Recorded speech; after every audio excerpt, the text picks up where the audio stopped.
Example 9.3 ये सवाल थोड़ा सा लेंदी है तो ध्यान से समझो।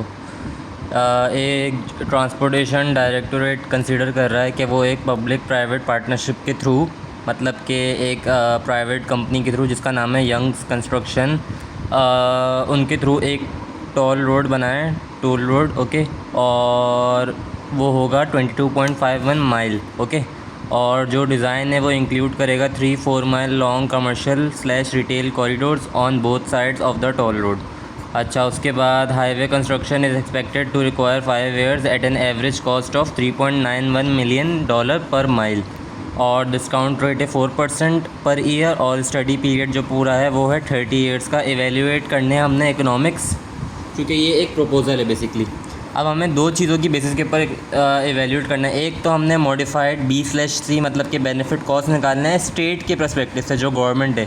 अब गवर्नमेंट के पर्सपेक्टिव के ऊपर आपको प्रॉफिट का नहीं देख रहे होते, वो लोग ये देख रहे होते हैं कि वो बेनिफिशियल है लोगों के लिए, उसके अंदर डिसबेनिफिट्स भी आ जाएंगे और बहुत सारी चीज़ें आ जाती हैं।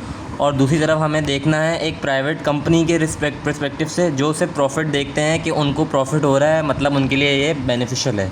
अच्छा, अब यहाँ पे बहुत सारे इन्होंने चीज़ें दी हुई हैं कि इनिशियल इन्वेस्टमेंट है $88 मिलियन की, डिस्ट्रीब्यूटेड ओवर 5 ईयर्स, 4 मिलियन जिसमें से अभी मिलेंगे और बाकी के मिलेंगे एंड इन ईयर 5। ठीक है, 4 मिलियन अभी और 4 मिलियन 5वें साल पे।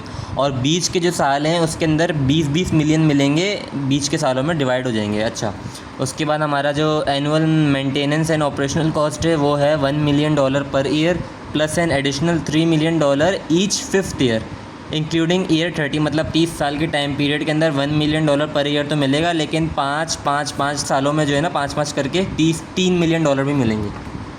अच्छा, उसके बाद है एनुअल रेवेन्यू बेनिफिट्स। इसमें आ गया हमारे पास include tolls and retails commercial growth starts at $2 million in year first increasing by a constant मतलब ग्रेडियंट है 0.5 मिलियन एनुअली थ्रू ईयर 10 साल तक। उसके बाद and then increasing by a constant $1 million per year through year 20। उसके बाद 20 साल तक $1 मिलियन की उससे बढ़ेगा कांस्टेंट रेट के ऊपर। और बाकी के जो साल रह जाएंगे उसमें जो वैल्यू आएगी एंड में वही कांस्टेंट चलती रहेगी। अच्छा, और यहाँ पे आ गया हमारे पास डिसबेनिफिट्स आ गए। ये है include loss of business income taxes and property value in surrounding area starts at $10 million in year 1 decrease by 0.5 million per year through year 21 and remain at 0। ठीक है। अच्छा, ये सवाल में था कुछ भी नहीं, सिर्फ हमने ये दो चीज़ें ही निकालनी थी जो कि इन फॉर्मूले से निकल जाती हैं, एंड में किया हुआ है मैंने। लेकिन हमें इन सब की पहले प्रेजेंट वर्थ निकालनी है, जो सारा असल काम है इस सवाल का। सबसे पहले हम प्रेजेंट वर्थ निकालेंगे इनिशियल इन्वेस्टमेंट की, क्योंकि ये एक प्रपोजल है, ये फ्यूचर की, हमने इसको प्रेजेंट में लेकर आना है। तो $88 मिलियन डिस्ट्रीब्यूट करें, जिसमें से 4 मिलियन अभी मिलेंगे, नाउ मतलब अभी। तो यहाँ पे हमने लिख दिया 4 plus 20 million in each year 1 till 4 मतलब 4 सालों के अंदर 20 मिलियन भी मिलेंगे ईच। तो हमने यहाँ पे एनुअल टू प्रेजेंट का फॉर्मूला लगा के 20 एनुअल टू प्रेजेंट 4% रेट है हमारा और 4 साल का लगा दिया। प्लस उसके बाद हमारे पास क्या है, $4 मिलियन अभी मिल रहे थे और $4 मिलियन 5वें साल में मिल रहे थे, तो हमने वो भी लिख दिया। प्लस फ्यूचर टू प्रेजेंट लगेगा इसके अंदर, चूँकि ये फ्यूचर मनी है। और यहाँ पे आ जाएगा हमारे पास 5 ईयर आ जाएगा 4% और ये 4 है। इसको हमने सॉल्व किया तो हमारे पास आंसर आया $79.88 मिलियन। अब बुक के अंदर आंसर है $71.89 मिलियन, तो ये थोड़ा सा फ़र्क है। अब मैंने GPT और AI से पूछा, वो कह रहे हैं कि हो सकता है कि ये बुक के अंदर इन्होंने मेंशन ना किया हो, इन्होंने बीच के अंदर वो कंपाउंडिंग करी हो, या पता नहीं 1-2 रीज़न और दे रहा था। और मैंने दोस्त से भी पता किया है, तो ये आंसर जो आ रहा है ये ठीक आ रहा है, वेरीफाइड है, ये ठीक है। लेकिन हम सबकी आसानी के लिए जब एंड में सॉल्व करेंगे तो हम बुक की वैल्यूज़ ले लेंगे, ठीक है, लेकिन ये आंसर ठीक है। अच्छा, उसके बाद आ गया हमारे पास present worth of maintenance and operational cost. Maintenance and operational cost के अंदर 1 million per year plus an additional 3 million each 5th year. ठीक है, तो देखो 1 मिलियन पर ईयर और 30 साल की बात है, तो हमने यहाँ पे लिख दिया एनुअल टू प्रेजेंट 4% और टाइम पीरियड है 30। तो ये हमारा हो गया 1 मिलियन, हमने इसको सॉल्व कर लिया, हमारा ये आंसर आ गया। उसके बाद है 3 मिलियन मिलेंगे हर 5 साल बाद। तो यहाँ पे हमने 3 को मल्टीप्लाई कर दिया, फ्यूचर टू प्रेजेंट करेंगे हम इसके अंदर। तो यहाँ पे 5 साल हो गया, प्लस वापस से वही यहाँ 10 साल हो गया, प्लस 15, फिर 20, फिर 25 और फिर 30। ठीक है, देख रहे हो 5 साल के बाद के अरसे में 3 मिलियन मिल रहे हैं। इनको हमने मल्टीप्लाई करा, सबको इनकी वैल्यूज़ निकाली, सॉल्व करा, तो हमारे पास आंसर आया 9.581। अब हमने इस आंसर को और इस आंसर को दोनों को ऐड करा तो टोटल जो हमारे पास प्रेजेंट वर्थ आई है वो है 26.873, जो कि बुक की बिल्कुल पक्की इतनी सेम आ रही है। अच्छा, उसके बाद है present worth of annual revenue slash benefits. ये थोड़ा था दिमाग ख़राब करने वाला। यहाँ पे हमारे पास है स्टार्ट हो रहा है ये $2 मिलियन इन ईयर 1 और इंक्रीज़ हो रहा है by a constant 0.5 million annually through year 10। ठीक है, मतलब अभी की जो बात हो रही है तो $2 मिलियन मिल रहे हैं ईयर 1 के अंदर, मतलब 1 से 10 जो भी था इन ईयर 1 इंक्रीजिंग बाय कांस्टेंट। हाँ, तो 2 मिलियन लिख दिया हमने, एनुअल टू प्रेजेंट लगाया, ईयर लिख दिया 10 और 4%, और ग्रेडियंटली इंक्रीज़ हो रहा है तो ग्रेडियंट का फॉर्मूला लगाया 0.5 और ये 10 साल तक जो ग्रेडियंटली इंक्रीज़ हो रहा है इसको हमने सॉल्व करा तो हमारे पास आंसर आया 33.16। अच्छा, अब हम नेक्स्ट जब आ जाएंगे, नेक्स्ट में क्या लिखा हुआ था, and then increasing by a constant $1 million per year through year 20। ठीक है, तो अब हम 11 to 20 ईयर्स के बीच के अंदर टाइम पीरियड में आ गए। अब देखो यहाँ मैंने लिखा हुआ है 7.5, ये 7.5 कहाँ से आया। अब ये जो 1 से लेके 10 साल तक का टाइम पीरियड था इसके अंदर जो ये 2 + 0.5 करके जो 10 साल तक बढ़ता, 2.5, फिर 2.5 के ऊपर 3.5, फिर 2.5, फिर 2.5 के अंदर 0.5 प्लस फिर 3, फिर 3.5, फिर 4, 4.5, फिर 5, 5.5 और फिर 6 और 6.5, फिर 7। ठीक है, 10 साल का टाइम पीरियड ये हो गया पूरा, मैंने 10 हो गया। उसके बाद जो 11वां साल शुरू हो रहा है तो यहाँ पे 7.5 हो गया, वो 0.5 जो ग्रेडियंट का है वो ऐड हुआ, तो 7.5 से हमने यहाँ पे शुरू किया है। ये आई होप समझ आ गया हो। और फिर हमने इसका चलाया वापस से वही 10 साल का एनुअल टू प्रेजेंट वाला, वो चलता रहेगा प्लस, और जो ग्रेडियंटली वो 1 मिलियन जो कह रहा है वो क्या नाम है यहाँ पे टिल ईयर 20 तक जो होगा वो हमने यहाँ पे ईयर 10 तक लिख दिया, क्योंकि हम अभी उसी 11 से 20 के टाइम पीरियड में आ गए ना, इसलिए यहाँ पे हम लोग 10 लेके रहे। 11 to 20 10 साल होता है ना, इसलिए यहाँ पे 10 आ गया।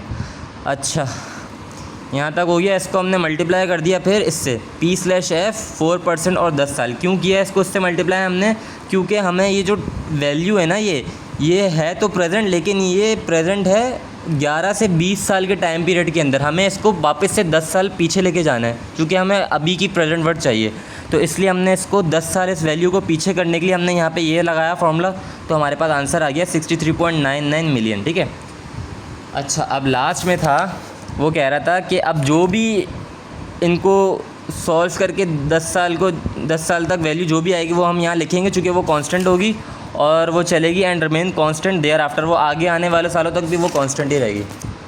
तो अब देखो 7.5 और यहाँ पे ग्रेडियंटली $1 मिलियन बढ़ता जा रहा है, तो 7.5 में 1 7.5, 8.5, 9.5, 10.5, 11.5, 12.5, 13.5, 14.5, 15.5 और 16.5। देखो 10 साल हो गए तो 16.5 की वैल्यू यहाँ पे मैंने लिख दी, तो ये भी चलेगी 10 साल तक। ये 10 साल कौन से वाले हैं, ये 21 से 30 साल की रेंज है। ठीक है, इसके 10 साल लिखे हुए हैं। और यहाँ पे हमने इसको मल्टीप्लाई किससे करा, वापस से इससे कर दिया। क्यों, क्योंकि अभी हम आ गए हैं 21 से 30 की रेंज में, मतलब कि हमें मज़ीद 20 साल पीछे जाना पड़ेगा तब जाके हम प्रेजेंट वैल्यू में आएंगे, तो हमने इसलिए इसको मल्टीप्लाई करा P/F 4% और यहाँ पर हमने लिख दिया 20। अब इसको सॉल्व करा तो हमारे पास आ गई ये वैल्यू। अब हमने ये तीनों वैल्यूज़ को जब ऐड करा तो हमारे पास आंसर आया ये, जो कि बुक के आंसर से काफ़ी हटके है, 7 से 8 डिजिट्स का फ़र्क है। लेकिन फिर वही बात जो मैं बता रहा था कि बुक के अंदर पता नहीं इन्होंने मेंशन सही से नहीं किया कि उन्होंने क्या बीच में चेंजेस करी होंगी, जो कि बताई नहीं इन्होंने, इसलिए आंसर में फ़र्क है। अच्छा, ये हो गया। अब लास्ट है प्रेजेंट वर्थ ऑफ डिसबेनिफिट्स, जो कि है इंक्लूड लॉस है basically income taxes and property value in surrounding areas, जो कि बेसिकली ये गवर्नमेंट के सारे मत्थे पड़ती है ये चीज़ें, प्राइवेट जो होता है उसका कोई लेना देना नहीं होता इस चीज़ से। Starts at $10 million in year 1, decrease by $0.5 million per year through year 21। ठीक है, तो $10 मिलियन तो ईयर 1 तक, मतलब उनकी वो डिसबेनिफिट जो लॉस है उनका होता जा रहा है, जिसके अंदर मज़ीद हम जो है डिक्रीज़ कर देंगे उनका लॉस $0.5 मिलियन की तहत, कितने 21 सालों तक। तो यहाँ पे हमने ग्रेडियंटली लिख दिया और ये वापस से सब कुछ वो लिखा, इसको सॉल्व करा तो हमारे पास जो प्रेजेंट वर्थ आई है जो लॉस की, वो है हमारे पास $80.10 मिलियन, जो कि बिल्कुल बुक का आंसर है। अच्छा, अब हम बेसिकली पार्ट ए और पार्ट बी में हम पहले उसने बोला है मॉडिफाइड B/C एनालिसिस करो स्टेट की पर्सपेक्टिव से। तो हमने यहाँ पे मॉडिफाइड B/C का फॉर्मूले के अंदर यहाँ पे हमारे पास वो आ गया पहले प्रेजेंट वर्थ आ गई बेनिफिट्स की, ठीक है, एनुअल जो हमारा सब कुछ था, जिसके अंदर से हमने माइनस करे डिसबेनिफिट्स और वो माइनस करे हमने ऑपरेशनल कॉस्ट माइनस करी, और डिवाइड के अंदर आ गया हमारी इन्वेस्टमेंट जो थी प्रेजेंट वर्थ के अंदर। ये सॉल्व करा तो हमारे पास आंसर आया 0.84। तो हमने लिख दिया the toll road proposal is not economically acceptable since B/C value is less than 1। इसका मतलब ये प्रपोजल स्टेट की लिहाज से ये प्रपोजल बेकार है, उनके लिए ये फ़ायदेमंद नहीं है बिल्कुल भी। अब हम प्राइवेट कॉरपोरेशन जो इदारा था यंग्स, उनके हिसाब से देखते हैं। तो हमने उनके अच्छा ज़ाहिर है प्राइवेट इदारा तो उनको डिसबेनिफिट से उनका कोई लेना देना है नहीं, इसलिए हमने डिसबेनिफिट्स यहाँ से 80 जो मिलियन डॉलर करके कुछ थे वो हटा दिए। बाकी फार्मूला सेम रहा। इसको हम कहते हैं वो PI को ना यार इंडेक्स करके कुछ था, ये नाम भूल गया मैं इसका, देख लेना।